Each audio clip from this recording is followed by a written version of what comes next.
What's going on, everyone? You're listening to the Antonio Chauran Sports Podcast. I'm your host, Antonio Chauran, and I have a lot to say on this very episode. This is coming off of two games, really, because I haven't done an episode since b before the playoffs started. I didn't talk about the Texans game. Not really going to talk about that game. And obviously, this is uh, coming fresh off of that win against the Buffalo Bills. I say fresh, I'm recording on a Saturday, so about 6 days after the fact. Um, but hey, they'll be showing up in the Pro Bowl tomorrow. I don't know how many Pro Bowlers Buffalo has, and if they have any. Well, I know they definitely have some, but if they even show up, that's another thing. But anyways, not concerning us because we are playing in our fifth Super Bowl in 6 years. So look, I've heard a lot. I have heard a lot over these past 6 days um, about the legitimacy of these Chiefs wins, the refs, and blah blah blah. So I'm tired of it. I really am because at what point are we going to acknowledge the fact that the Chiefs win these games because they're the better team? I mean, I get it. Luck in a game or two can play a part. I'll go back to those two games during the regular season where we um, won back to back against the Broncos and then the Raiders, 19 to 17, exact same scoreline, blocked field goal. I don't necessarily attribute that to luck because the same thing happened in the Texans game in the divisional round. That's coaching, in my opinion. Um, with the Raiders blunder on the snap, that's a little bit of luck, but that's also just because the Raiders suck. So I can give you that there. But to attribute all of these wins that the Chiefs have won in these one-score games just purely to luck is idiotic. It is because how big does the sample size need to be for people to acknowledge that the Chiefs are just that good? And you know what I think it is? I think because we won the Super Bowl last year, after it looked like we were going to be out in the first round. Obviously, Miami, I knew they didn't have a chance, but people were convinced in that divisional round going to Buffalo that we were going to lose that game. People were convinced. Um, I think because of how bad the season looked as a whole, how Pat looked, how the team looked as a whole, all the drops and everything, people were just convinced that we were we didn't have the juice anymore. Um, and the fact that we won the Super Bowl, having the season that we did, I feel like that just built this narrative in people's heads that like the Chiefs are just lucky. Like no. And I'm not going to reiterate, and I'm not going to go back all of last season and regurgitate everything that I have talked about. I've made plenty of episodes. Um, on this channel dissecting that entire season. So I'm not going to reiterate all that. What I am going to do is tell people and convey and really just dissect this whole notion that the refs are on our side because it's just utter bullshit. It really is. And it's so annoying. When it comes to, and the Chiefs are a dynasty. I know I've been hesitant on saying that just because, you know, after winning two Super Bowls before winning it last year, we had gone to the AFC Championship game for a sixth year in a row, leading to that last Super Bowl win. And that's dominance, right? But when you think of a dynasty, I think of a few things. I think championships. I think of the people that we prevent from winning championships. When you think of like the 90s Bulls, like you think of a dynasty, that's the first thing you think of, right? All of the teams that they beat, whether if it was in their conference or whether if it was in the NBA finals, you know, you think of those Knicks teams, and you think when they were playing, in the finals, you know, those Jazz teams losing to them as well. And obviously I'm leaving out a few. It's not my I didn't brush up on that too much right now, but again, just look at the people that they left out. And when you think of the Brady and the Patriots dynasty with, you know, all of those battles with Peyton Manning and the Colts, all those games that they lost to Tom Brady, all the games that the Chargers lost, and you think of those Super Bowls where they beat the Rams, they beat the Seahawks, they stopped a back-to-back uh potential back-to-back victory for the Seahawks and the Legion of Boom. They prevented the Falcons after having an amazing season, coming back and from 28-3 and winning that. There's a plethora. You think of the Steelers, right? And those AFC Championship games. I mean, there are so many players that you can think of and so many teams that you thought could have won it and when it comes to dynasties. And even, the Golden State Warriors, all those games that they beat in the conference championship games against the Rockets, for example, when they had Chris Paul teamed up with James Harden, they looked like they were poised to win it all, and then they lose. And you think of that young OKC Thunder team, that infamous call from Breen, Curry way downtown, bang, and just how that just sticks with you. Like as a sports fan, you think of teams that just win and win and win, and they keep your team from not winning. Like I can understand to an extent because as a Chiefs fan, the Patriots prevented us, and Tom Brady specifically took potential two Super Bowls away from us. I think we could have beaten that Rams team. Um, that they beat, what was it, 13-3 or some shit like that. It was a horrible watch, but I think we could have beaten that Rams team if we beat the Patriots in that AFC Championship game, and obviously losing to the Bucks in 21. I think if we had a competent O-line, I think we win that game as well. But we can't play the what if game because the reality is we lost those situations. So what am I getting at? The Chiefs have prevented three major teams that were very high contenders in the AFC. I'm just talking about the AFC alone. The Ravens, the Bills, and the Bengals. Those are three teams that I can think off the top of my head that were favorites multiple times within this 5, 6 year span. You think of Josh Allen, you think of Lamar Jackson, you think of Joe Burrow. And obviously, and the fact that Joe Burrow is still held on such a high pedestal for beating the Chiefs in the AFC Championship game, um, it should say a lot because the fact that he hasn't really done anything since then, and it's not his fault. I'm not giving him shit for it because at the end of the day, he had an amazing season this past regular season, but his defense was just horrible. At some point, um, you have to build a better roster around a guy like that. But he's still held in such high regard because he's the only modern quarterback to beat Mahomes in the playoffs. Um, or current, not just modern, but just current, still playing. Obviously, Tom Brady has those other two wins against Mahomes. Um, we've kept them out of it.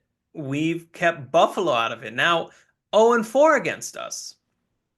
And I've just heard so much sentiment this week about, oh, poor Josh Allen, blah, blah, blah. I understand you can feel bad about it. You can feel bad about a guy not being able to win it, but at the end of the day, that's sports. If you're not good enough to win, you're not going to win. That's the reality of it. And I'm not saying Josh hasn't played amazing in these games, but he had 3 minutes and 30 something seconds left in the game to either go tie it or win it, and he couldn't do it. He couldn't do it. And we'll get into this game because I have a lot to say about this game. Um, but going back to the more general point that I'm saying here, Lamar with the Ravens, everyone thought the Ravens were going to win it last year. Everyone. And then we go into their house and we beat them 17-10. Was it a great offensive game? No, but we played winning football. L'Jarius Sneed punched that ball out of Zay Flowers' hand right before he broke the goal line. That was a game-changing play. Mahomes, on 3rd and 10, something like that, throws a 25, 30-yard pass to Marquez Valdes-Scantling, lands on his back, first down, game over, runs out the clock. There's so many different points of that game where the Chiefs made that play. And that's just the common denominator out of all of these games that you can see that the Chiefs play. Are there bad calls sometimes? Absolutely. Absolutely. And I'm not disputing that the Chiefs will get calls. But that's not purely a Chiefs issue. It's for the simple fact that people have ran with this narrative, and even media people, like Adam Schefter, for example.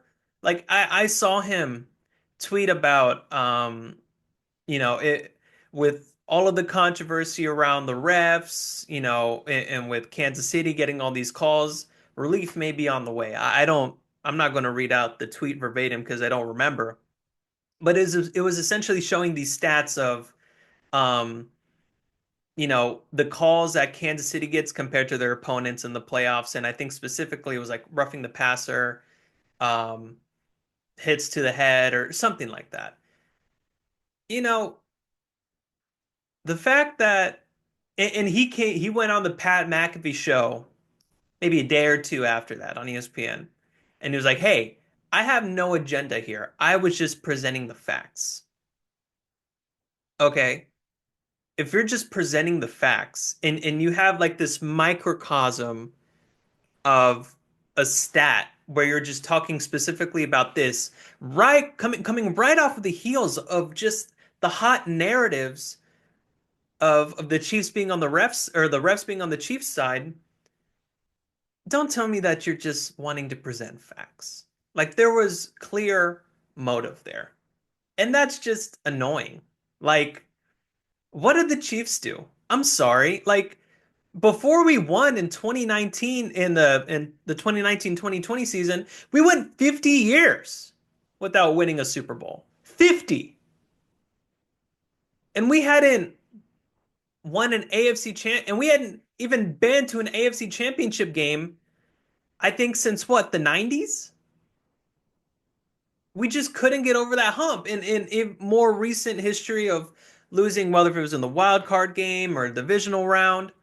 um, you know, Blowing a 30 plus lead to the Colts in the second half, losing to the Marcus Mariota led Titans in 2016, 2017, something like that. I still remember that dumbass play where Mariota threw the ball, was batted down, went right back to him, and he ran it in for a touchdown. I remember that play so vividly. Like, and now the Chiefs are having success because, yes, Andy Reid has been a major part of that. But the final piece was Patrick Mahomes. He was the final piece because Andy had all the success he had in Philadelphia, came to the Chiefs in 2013, and for that 5 season, 6 season span before Mahomes got there, became the starting quarterback. He was winning games, but he just couldn't win the big ones. And now he's winning the big ones because he has arguably the best quarterback to ever live. It's as simple as that. So the fact that this whole notion of the Chiefs having the refs on their side and them being lucky, and that's the only way that they're winning games, it's just absolutely BS. And you know it, okay? Like, and I'll say this last thing too before I get into the Bills game and just some of the dialogue after that. Mahomes has played 20 playoff games. 20. He's 29 years old, by the way. He has the second most playoff wins in NFL history. With this past win, he broke the tie with Joe Montana, who had 16 playoff wins. And obviously, we know he's behind Tom Brady, who has what,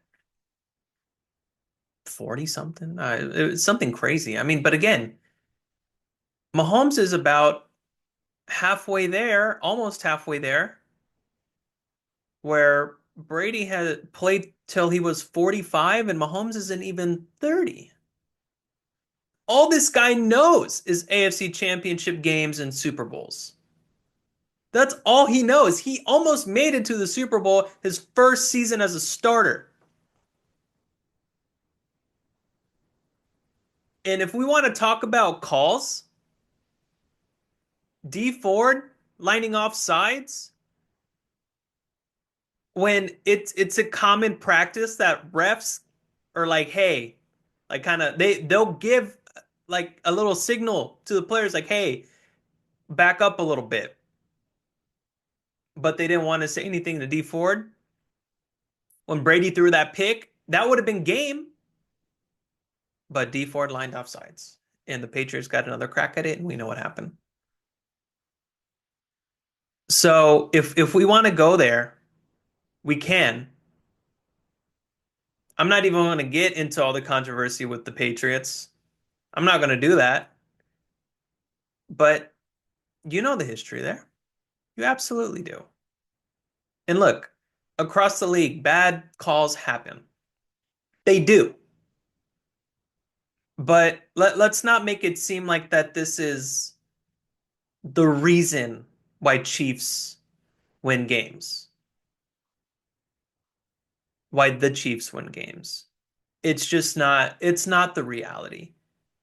And at that point, you're just being a hater and you want to feed into the whole narrative that the refs win the games for Chiefs. And that's just stupid. And you know what? That takes away all of the credibility that you try to present when you're talking about football. It just does. So let's get into this game. Obviously, we know what happened. Chiefs win 32 to 29. Um, look, the big thing that people were talking about coming away from this game was that 4th and 1 call and Buffalo not getting it. Here's my thing, and this is something that's always been the case, especially when it comes to calls on the field. Typically, when a call is made on the field, but you want to challenge it, or they go to the review process, if it's not conclusive, when you're trying to reverse a call that said play went a certain way, they're going to go with the call on the field. That's just how it always has been. And look, you can't tell me, you can't. I'm sorry. And I have eyes, okay? I can see. I saw no concrete evidence that Josh Allen crossed that plane with the football. You can't. And if you want to try to make the argument when you're making a make-believe line and stuff like that, you're like, oh, see, he crossed it. You cannot see from any camera angle, from what I have seen, that he passed that line. And look, the reality is because he crossed, because when that play happened and the refs came out and and I know they came at like different angles and stuff like that. One said that he crossed the plane, one said that he didn't, and that he was short. The reality is, when you look at the video evidence, you don't see the ball crossing the line. You just don't. That's my opinion. That's what I have seen. So if you believe that he crossed it, cool.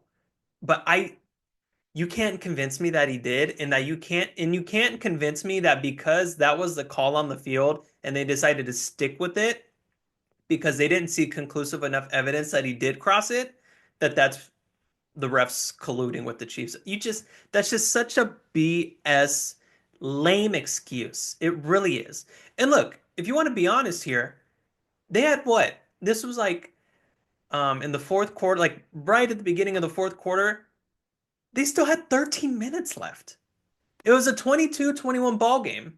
Let's say they did get the first down. Let's just play the what if game for this scenario. If they got that first down, Boy, this was around like midfield, right? Something like that. If they get the first down, let's say they get a field goal, for example. It's 25-21. It's still a game. Let's say they get a touchdown, 21-28. Let's say. It's still a one possession game. Let's say they try to go for two. Do you feel confident them going for two with how the game went and how they got stuffed twice on 2 point conversions? Come on. I mean, and that was a really big factor in this game, were those 2 point conversion attempts. In the second quarter, they had about 23 seconds left in the half, and at that point it was 21-16. They try to make it 21-18. They don't get that 2 point conversion. In the third quarter, they forced KC to punt. 7 minutes, 5 seconds. They had a 7 minute and 5 second drive. It was an amazing drive. The Bills had go down, try a 2 point conversion again. They don't get it. And instead of 24-6 or 24-21, it's 22-21.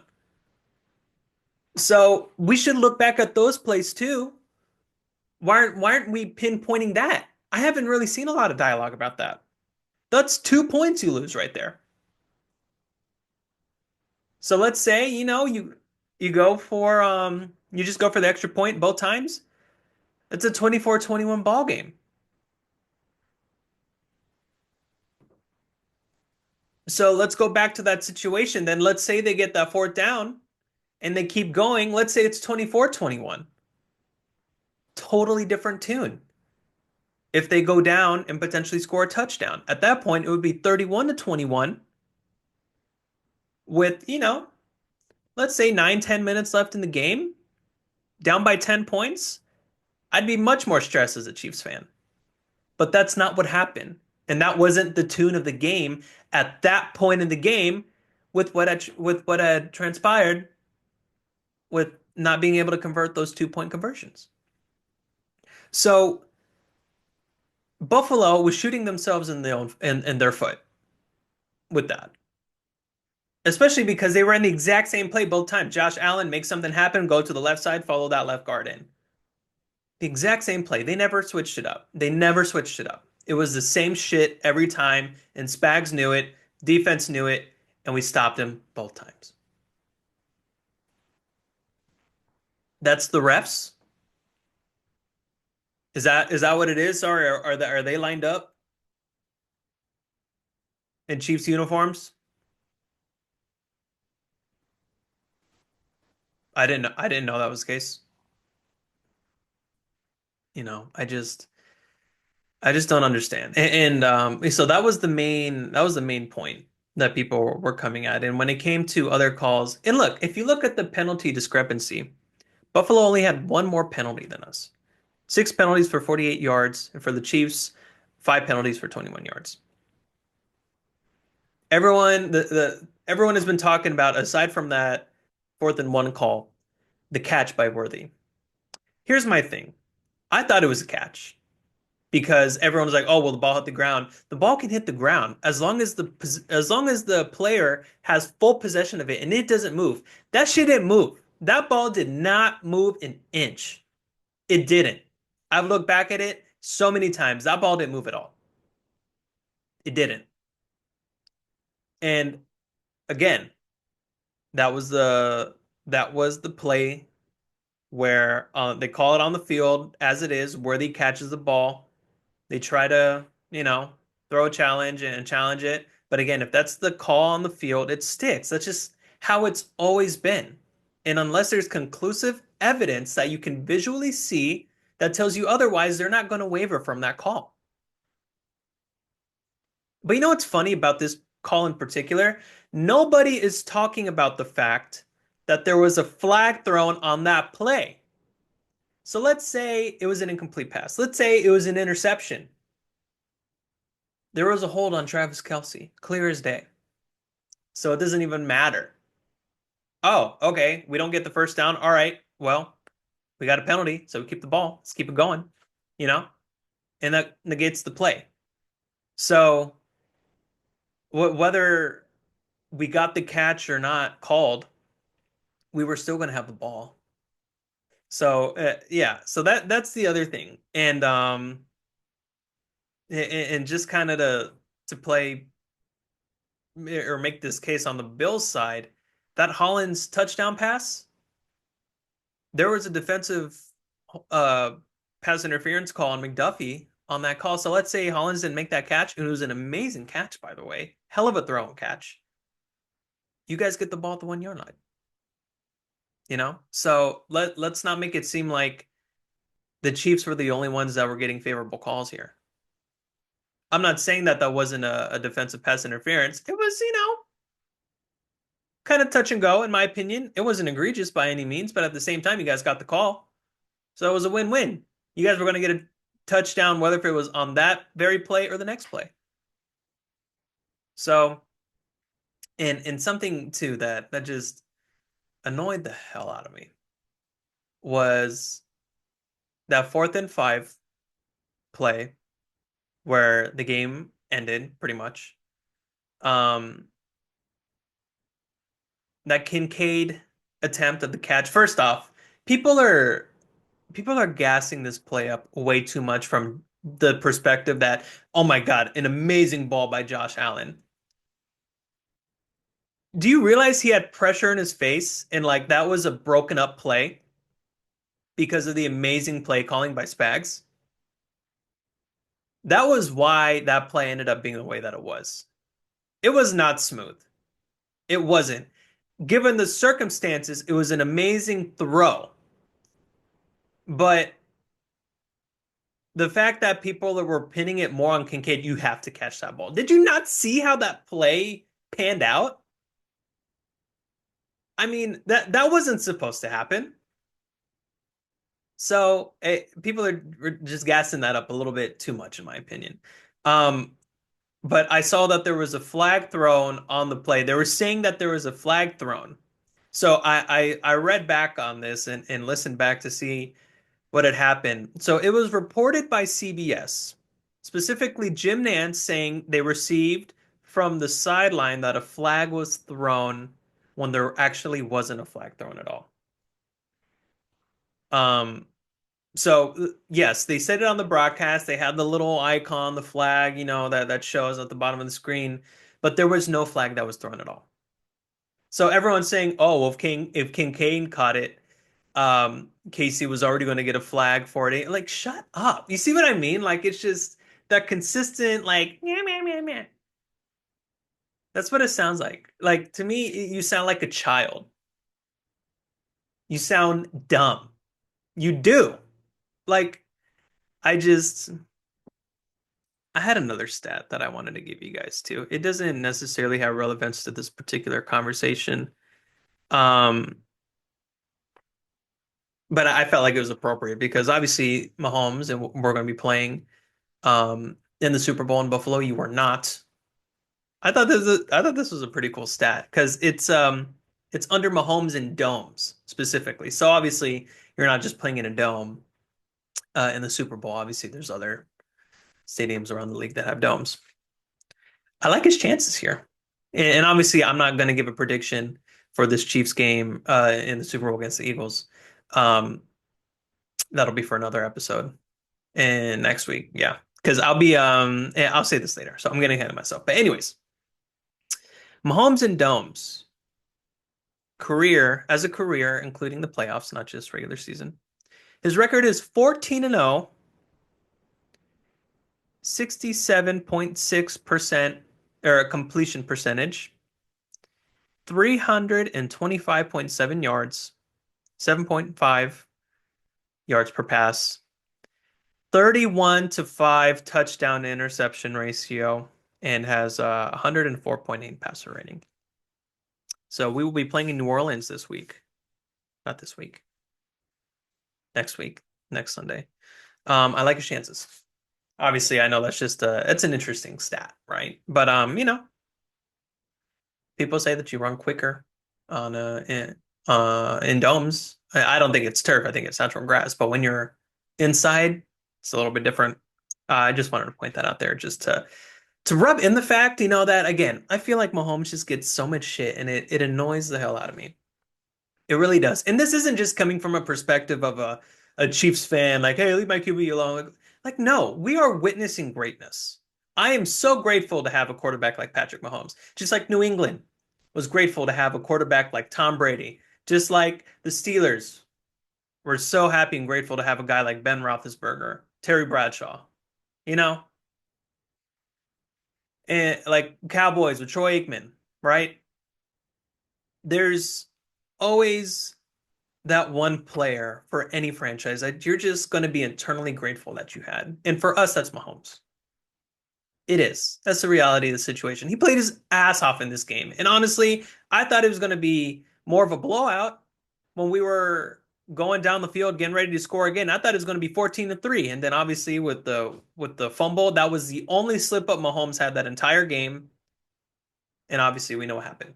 But the at the end of the day, Mahomes made the plays that he needed to. He did.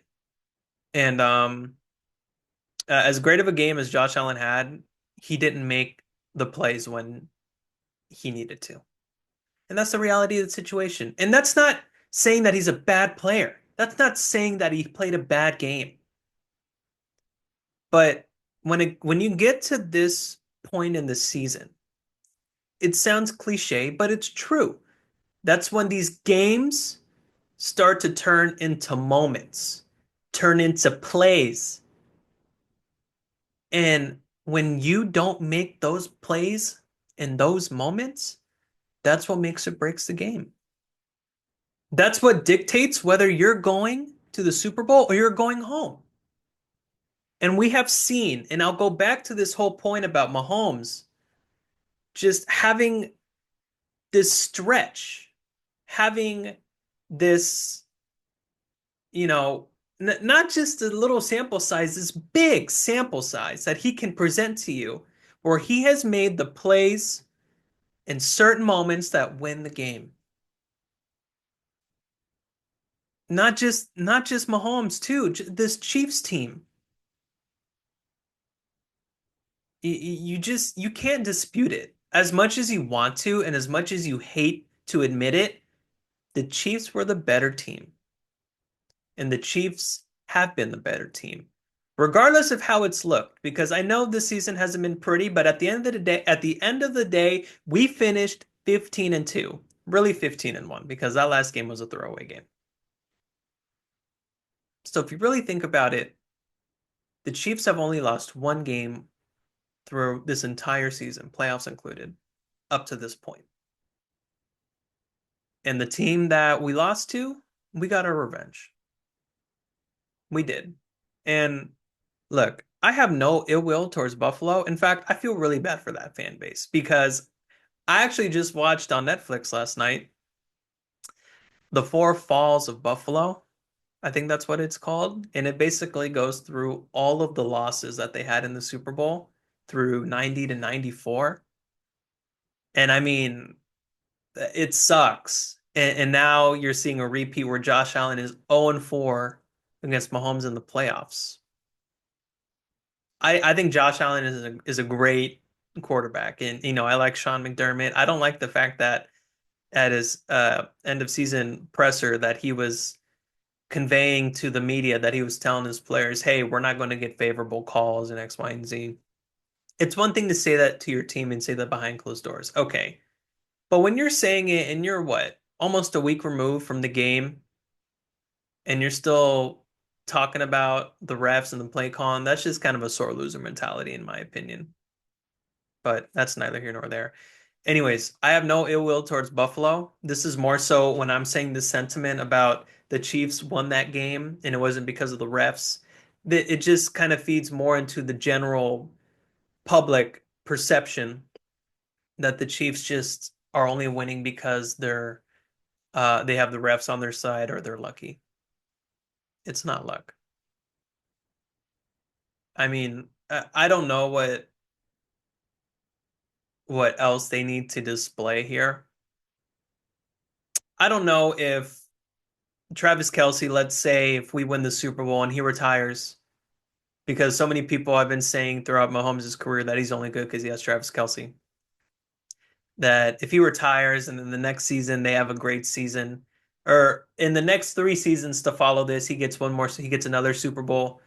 All right, what's going to be the built-in excuse there? Oh, he has Andy Reid. Let's say Andy Reid retires and Mahomes is still successful. What do we say then? It's like people love to move the goalposts, and it's just so annoying. At the end of the day, though, those people are just haters, and they don't know shit. That's what it is. Because when you're just so quick to hit the ref button, that just shows that you're a sheep in the herd. That's what that tells me. Because and again, it's upsetting to see like some of the media feeding into this too. And this isn't mainstream media with the example I'm going to give here. It was just this podcast. I'd never heard of them. But they had James Cook on it, the Bills running back, who had a great game.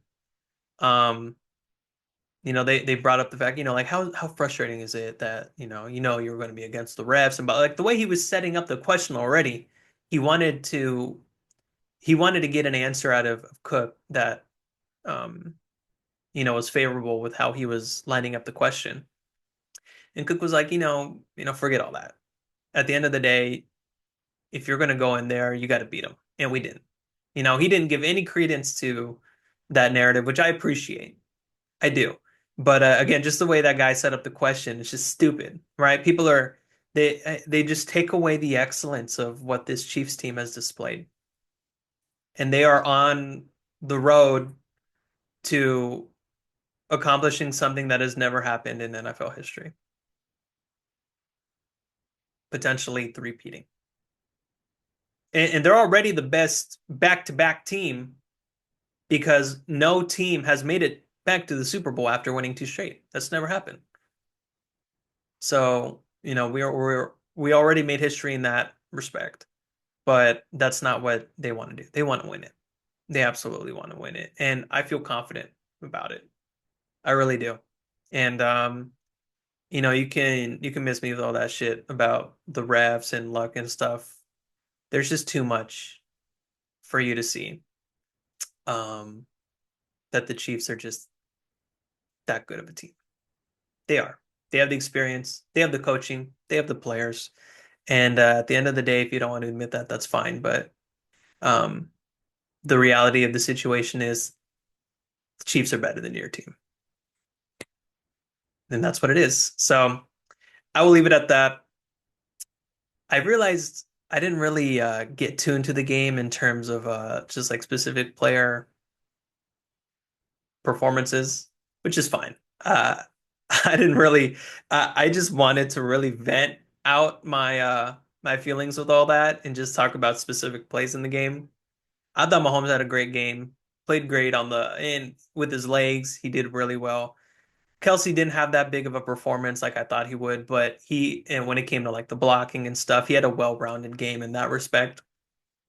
Hollywood Brown thought he played great. Playoff Juju, man, I didn't think he was going to have the game that he had, but he did, and that's a real thing because I got to give him credit with the Chiefs. He shows up in the playoffs. Kareem Hunt, I thought he had a great. Here. I'll finish off with this. I'm so happy for Kareem Hunt. I'm so happy for him. Now look, he did what he did as a rookie. He should have never put himself in that situation, let alone actually did what he did. Um, but to have kind of this full circle moment where he's coming back to the team that drafted him, where, when he was a rookie, it was projected that he was going to have all of this success with the team, and obviously everything transpired. Um, and he's coming back because he wants it, and you can tell that he wants it with every run that he does. I'm just so happy for the guy, and if we're able to win a Super Bowl, and he's there to do it, that makes me so happy. So he's been playing his ass off, and I'm super happy to see how he's doing. Um, so yeah, it's just I'm feeling very good as a Chiefs fan right now. I really am. Um, we have a hell of a game on our hands though against the Eagles. They look great. against the Commanders. I do think the large score isn't as indicative as how the game actually went because it implies that the Eagles were just more dominant. I see it more as after watching the game that the Commanders just more so shot themselves in the foot. Um, and there were plays that could have been prevented. That's how I kind of see it. Nevertheless, I thought the Eagles were the better team, and we have a I mean, Saquon, man, that guy's a beast. He absolutely is, and they have a great team, a great defense. Jalen Hurts too, playing his ass off, and yeah. So again, I will give more of my analysis of that next week, and I actually will be on another show, Bomba Live, hosted by Rico Yasso. Go check it out. I think next Tuesday, which is let me just put a date to that because dang, we're already in February. That's crazy. February 4th. Um, yeah, I don't have an exact time yet. I'm not sure, but I'll post something like on my YouTube and I need to use Twitter more. Monty, I was on his show last week and I gave him my breakdown of how I thought the Buffalo game would go. Um, yeah, I need to use Twitter more. Just I'm not on it like that, and with Elon Musk controlling it now, it just makes me want to use it less and less. That guy's such a douche. That's besides the point. I'll make an announcement about it, whether if it's on YouTube, my IG, on Twitter. Um, so yeah, I will publish that, but I'll also do something on my own channel, just breaking down how I think the game will go. So, anyways, I know that was a lot. Felt good to get off my chest because it needed to be said. Because I'm tired of the haters, man. But at the end of the day, the best way to respond to that is just keep winning. And that's what the Chiefs have done, and that's what I think they're going to continue to do coming on to next Sunday. So thank you all for listening, and I'll catch you all next time. Peace.